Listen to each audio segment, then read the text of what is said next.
দিন ওই এলাকায় আল্লাহর রহমত আসবে।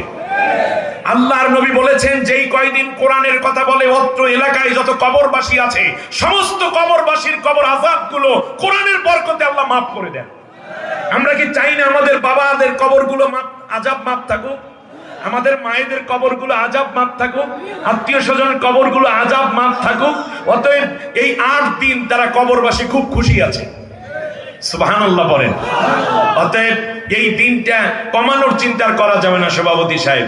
আল্লাহ আপনাদেরকে কবুল করুন, কারণ এখন তো আর ফ্যাসিস্ট নাই, কোরআনের বিরুদ্ধে কথা বলার কথা নাই, সুতরাং কোনো দল মত না, আমরা সবাই কোরআনের সাথী হয়ে যাব, বলেন ইনশাআল্লাহ। সম্মানিত ভাইরা, বলছিল ডিসি সাহেবের কাছে দরখাস্ত দিয়েছে, পার্শ্ববর্তী 5 থেকে 7টা প্রতিষ্ঠান আছে, 5-6 হাজার ছেলেমেয়ে পরীক্ষার্থী।